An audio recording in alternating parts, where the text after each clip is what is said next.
Sosailles pour une rencontre traditionnelle, rencontre de présentation de l'ensemble du Tour Alsace édition 2016, qui est la 13e, je crois. La 13e. Donc chiffre mythique qui nous promet une belle réussite de cette série d'étapes. Voilà, je ne vais pas être plus long. Je constate simplement l'absence des journalistes, qui est tout à fait normal pour une conférence de presse. Ça méritait d'être souligné, donc vous avez d'autant plus de mérite d'être présent. Merci à vous. Et je vous cède la parole. Merci Monsieur le maire. Moi je vous présente quand même la 13e édition et donc seulement l'étape de Sosailles. On va survoler un peu cette 13e édition qui est devenue en quelques années quand même une grande course internationale, une course européenne, reconnue surtout sur le plan européen. Peut-être, je dis toujours, Monsieur le maire, qu'on est plus connu en dehors de nos frontières qu'à l'intérieur de nos frontières. C'est vrai qu'on a beaucoup de reconnaissance, beaucoup plus en dehors de l'Alsace qu'en Alsace-Maine. Par contre, je remercie la ville de Sosailles, ma partenaire fidèle depuis le premier jour. 13 années qu'on a fait une année ensemble déjà avant avec une autre course, voilà. Donc on a 14 ans qu'on travaille ensemble. C'est toujours très bien passé. C'est un peu, on ne pourrait pas imaginer un Tour Alsace sans la ville de Sosailles. Alors je vous présente les étapes. Alors évidemment, Sosailles, le contre-la-montre, maintenant qui compte. Bon, la question qu'on posait un peu tout à l'heure, c'est est-ce que ça va compter réellement pour le classement? Oui, c'est un prologue officiel, avec les primes pour les concurrents, c'est une vraie course, ils auront le vrai maillot, évidemment distribué dans l'ordre dégressif des maillots distinctifs, mais ça compte pour le classement général, et si à la fin, ça joue sur quelques secondes, c'est possible que le prologue y soit pour quelque chose. Donc première étape Sosailles, traditionnelle, où on bloquera un peu la ville, évidemment, c'est toujours en gênant un peu les riverains, mais bon, on fera le maximum pour être agréable à tout le monde. Le but, c'est pas d'arriver de bloquer une ville et que personne ne puisse bouger. Au contraire, il faut que ce soit la fête. J'espère que le beau temps sera de la partie, ça c'est sûr. Ça c'est prévu. Les prévisions météo sont très bonnes pour Sosailles ce jour-là. Donc on n'a pas 0% de chance qu'il pleuve à Sosailles. Donc les gens seront dehors. J'espère voir des barbecues qu'on puisse arrêter en cours de route quand on fera notre reconnaissance sur l'air. Ça nous accueille toujours pour nous faire boire un coup et éventuellement manger une merguez. Donc sur Sosailles, aucun souci, ça se passera très bien. Je vous explique maintenant les autres étapes. On a ensuite une étape. Et on a fait une conférence de presse il n'y a pas longtemps encore, mercredi à Danemarie et mardi à Velle-Main-Froid. Le premier départ, c'est à Velle-Main-Froid. Alors, en tant que bon Alsacien, en tant que bon Saucémois, je pense que Velle-Main-Froid, ça ne vous parle pas du tout. Alors, Velle-Main-Froid, c'est un petit village de la Haute-Saône, petit village d'environ 300 habitants, 302 exactement, je crois, Jean-Pierre. Si je ne me trompe pas, ils en ont rajouté 2 depuis qu'on a fait la dernière présentation. 302 habitants. Et tout le monde me demande, mais comment vous faites pour partir de Velle-Main-Froid? Alors, quand on dit Velle-Main-Froid, ça parle à personne. Quand tu dis Haute-Saône, tout le monde dit, oh, putain, la Haute-Saône. Tout le monde a toujours l'impression qu'ils sont ravitaillés par les corbeaux et que les corbeaux vont en plus à l'envers pour pas avoir la misère. Je vous assure, c'est faux. C'est faux, nous aussi on avait un peu le melon. En Alsace, on a toujours tendance à se croire plus beau qu'on ne l'est réellement. Et nous, on a découvert des gens, notamment des hommes politiques absolument extraordinaires, notamment le président du conseil général extraordinaire, qui lui dit non, non, pas de diminution d'âge. On est un peu chez nous, on n'a plus de sous, d'accord? Quand on va pas, plus de sous, plus rien, on n'a plus de sous. Là, on va dire non, attendez, pour le sport, non, on donne plus, on augmente les subventions pour le sport. Le bien vivre ensemble passe par le sport. Le bien vivre ensemble, ce sont nos bénévoles, ce sont eux qui créent les animations. Donc on va donner plus d'argent, on va essayer de gratter un peu d'argent ailleurs, mais pas sur le sport et pas sur la culture, c'est-à-dire nos petits théâtres populaires, nos petits orchestres, etc., nos fanfares. Là, on va essayer de donner un peu plus d'argent. Et c'est un discours qui, moi, m'a fait chaud au cœur en disant, bah écoutez, c'est simple. Et comme on ne demandait rien, dans sa grande générosité, le président du conseil général, on ne peut pas venir ici pour rien, donc on va donner de l'argent, et d'un coup, et je répète à chaque conférence de presse, le département de Haute-Saône nous a donné plus d'argent que le département du Bas-Rhin en 13 ans.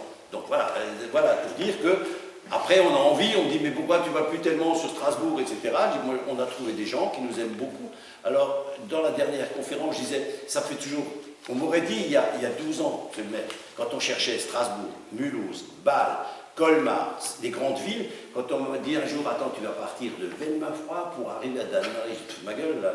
Et je vous assure, ça va être certainement une des plus belles étapes. Et si, c'est même pas pour une question d'argent, je vous assure, mais la sympathie des gens, quand tu te rends compte que les gens, ils adorent quand tu arrives à Velle-Main-Froid, ils sont tous réjouis. Le président du conseil départemental nous a reçus dans sa grande salle, des séances magnifiques, on était filmés de partout, tu as des caméras, des écrans de télé, on ne s'est jamais autant à la télé, il a fait réunir tous les maires des 60 km où on traverse, et tout le monde est prêt à nous aider, à faire un maximum pour nous aider. pour avoir un rendez-vous avec le sous-secrétaire du directrice de cabinet, tu mets à peu près 3 mois et encore, tu n'es pas sûr de l'avoir. Donc voilà, là, le président nous a reçus. Donc je me suis rendu compte qu'il y a 2 mondes politiques complètement différents, deux trucs différents. Et nous, on va se recentrer sur les gens qui nous aiment. Écoutez, pourquoi on vient toujours à Saussagne? Parce qu'on a un super accueil à Saussagne. Pourquoi on a laissé tomber certaines villes? Parce que l'accueil n'est pas le même. Il faut aller, c'est pas qu'une question d'argent, mais il faut aller vers là où les gens, où tu leur fais plaisir, et nous on se fait plaisir, eux se font plaisir. Donc cette première étape, c'est une très belle étape qui part de Velmafroy. Alors la raison de Velmafroy, comment j'ai trouvé Velmafroy, vous n'êtes pas sans savoir, parce que maintenant ça y est, il a eu enfin l'autorisation qu'on attendait depuis très longtemps. Les sources de Velmafroy, ça appartient à Paul Poulaillon. Alors Poulaillon, évidemment, c'est un homme connu, c'est notre partenaire depuis des années.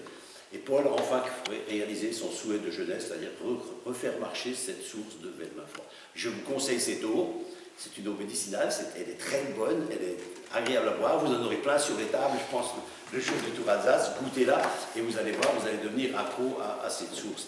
Alors cette source était tombée en ruine, elle était arrêtée, parce que pendant un moment, encore une histoire, on a 2 minutes, mais après c'est pas là. Il y a cette source, quand Nestlé a commencé à s'intéresser aux sources, ils ont racheté toutes les petites sources qui existaient, pour qu'ils aient un monopole complet sur toutes les sources.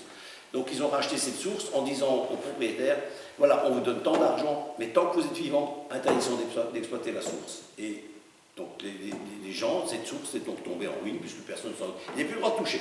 Exploitation fermée, on laissait, on ne touchait plus rien, touche un chèque, Nestlé distribue un chèque à tout le monde, et plein de petites sources comme ça ont donc disparu, jusqu'à un moment où c'est retombé de nouveau dans le domaine public, où effectivement la municipalité l'a remis en vente aux enchères. Et Paul Poulaillon, qui habitait dans le coin, qui connaissait ses sources depuis tout gamin, avait été tombé amoureux et il a acheté 3 pierres. Bien sûr, si vous voyez la photo d'origine quand il a acheté la source, il restait 3 pierres, comme ça faisait un gros tas de pierres, et il dit voilà, ça c'était la source. Il a construit un bâtiment, c'est pour ceux qui viennent sur l'étape, magnifique. Il a reconstruit cette source, il a créé une usine d'embouteillage maintenant magnifique, il redonne de l'emploi dans la région, il dynamise cette eau, et maintenant c'est devenu un des gros partenaires pour Alsace. Donc voilà la raison pour laquelle on parle de Velmafroy, pour faire connaître ces eaux.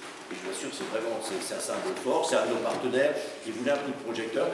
Et la preuve, déjà la semaine dernière, si vous avez écouté la télé, on parlait de Saussagne, on ne comprend pas bien la télé, hein, parce qu'il a un peu de mal, il dit Schosheim. Parce que vous avez entendu, il parle de Schosheim, hein, il a un peu de mal à lire.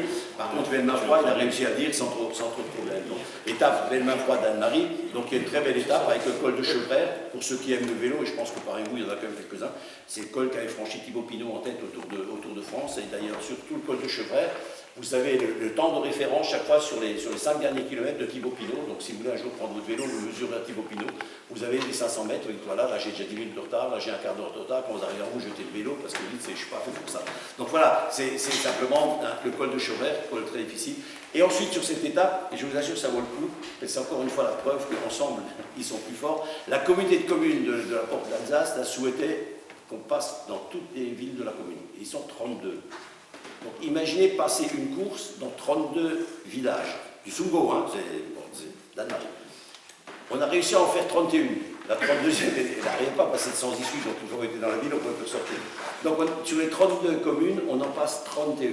Et ceux qui seront ce jour-là invités dans la voiture, je vous invite à emmener un sachet plastique, parce qu'on ne sait jamais si vous avez le cœur qui commence à chavirer, parce qu'on ne fait que gauche-droite, dans des fermes, dans des chemins que personne ne sait que ça existe.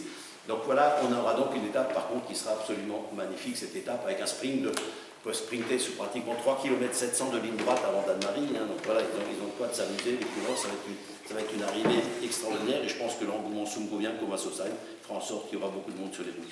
Ensuite, on a l'étape d'Alkirch, parce que les commerçants d'Alkirch qui fêtent leur 60e anniversaire souhaitaient un départ, donc on a fait le départ d'Alkirch. Et c'est l'étape sungovienne traditionnelle avec tout ce qui est de chouette, la Tucenne, évidemment, la frontière franco-suisse où on passe d'enclave de Suisse en France, de France en Suisse. C'est jamais c'est en France, c'est en Suisse, donc on ne demande pas les papiers, c'est pas grave. Maintenant, il faudra peut-être voir d'ici 15 jours avec des attentes.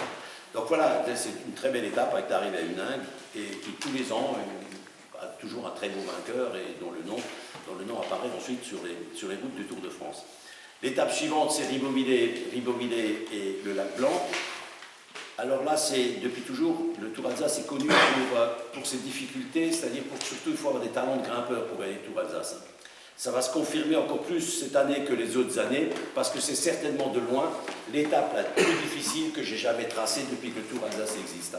Donc, où on monte, où on descend, le seul moment où les coureurs ont un peu de plat, C'est en bas, après Wasserburg, jusqu'au moment où il tourne à gauche pour monter les 3 épées.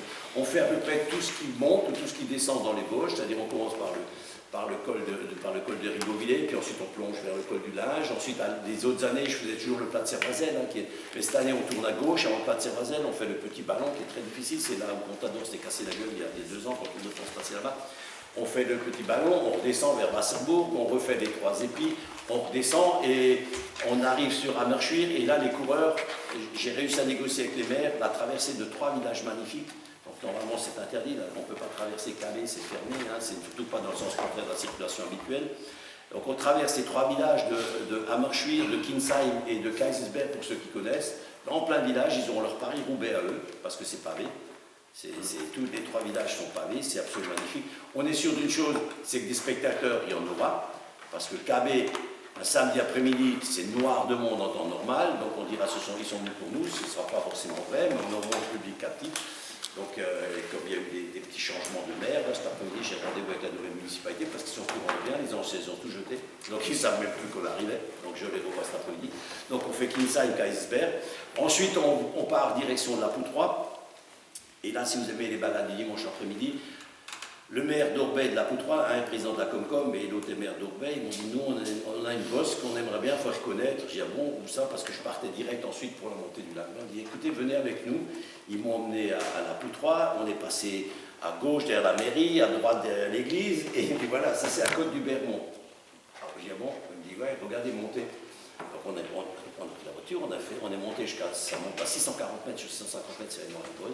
Et là, vous arrivez dans un truc extraordinaire, c'est que vous êtes chez vous seul au monde. Vous êtes en haut, à 650 mètres, et vous avez derrière la Poutroie, devant Orbey, mais vous êtes seul, il n'y a rien, c'est absolument magnifique. Un tout petit chemin, bon, une voiture passe, mais voilà, et une côte où effectivement les coureurs vont être surpris, hein, parce que 640 mètres, ça paraît pas haut, mais ça dépend sur le nombre de kilomètres. Hein. Donc la pente est très raide, la descente est très raide également, donc ils redescendent ensuite sur Orbey, avec ce col du Bermont, et ensuite on attaque les 10 derniers kilomètres pour arriver au lac du Ballon, tout en haut, hein, sous le téléphérique, pour ceux qui télésièges, ceux qui connaissent, en direction de la Schnouf, la route qui part vers la Schnouf, l'arrivée sera là-bas. Devant, évidemment, la route de la Schnouf sera entièrement barrée ce jour-là. Donc une étape magnifique de montagne, et je vous assure même, on baladant le dimanche en voiture, essayez de la faire, c'est un circuit qui est absolument extraordinaire. Suivez les flèches vertes, vous allez voir, vous allez y arriver. Et la dernière étape, évidemment, c'est Colmar-Célestat. Colmar, c'est d'abord on traverse la ville, on fait le Haut-Königsbourg, ensuite on fait le col du Fouchy, on plonge sur Célestat, et ensuite le circuit traditionnel sur Célestat. Donc on a des étapes absolument magnifiques. Ça mérite d'être connu quand même.